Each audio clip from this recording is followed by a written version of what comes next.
s'il y a bien une personnalité qui a un carnet d'adresses bien rempli, s'y estime Michel Drucker. Après plus de 50 années passées à interviewer les plus grandes stars françaises et internationales sur le petit écran, le célèbre présentateur a beaucoup de choses à raconter.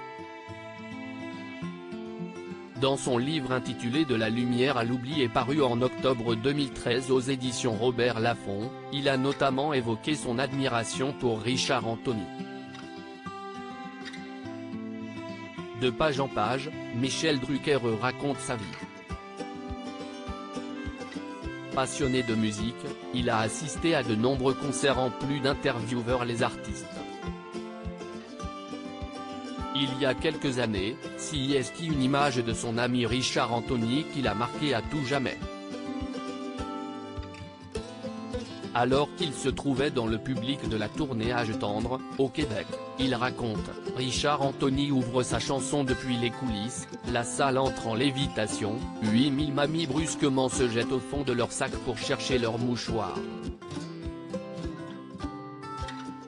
Mais s'y est surtout l'entrée en scène de l'artiste qui lui reste en mémoire. De la pénombre on voit émerger Richard, 50 kilos en moins, mais un peu boudiné quand même dans son costume cintré.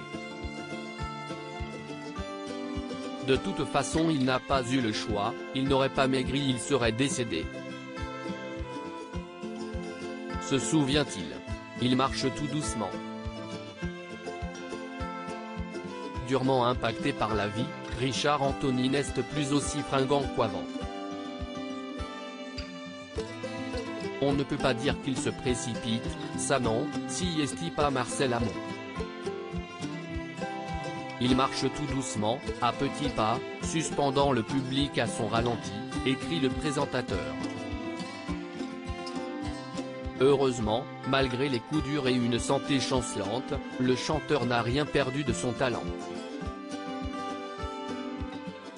Son timbre chaud est intact, quand il chante, rien ne bouge, sauf sa glotte, précise Michel Drucker. Depuis la parution de ce livre, Richard Anthony est malheureusement décédé.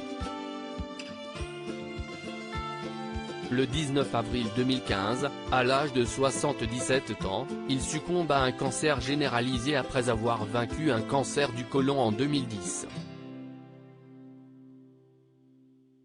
Ses obsèques ont été célébrées le 24 avril 2015, dans l'intimité familiale. Aussi, Michel Drucker n'était pas présent, mais ce souvenir du chanteur dans toute sa splendeur l'aura marqué à vie.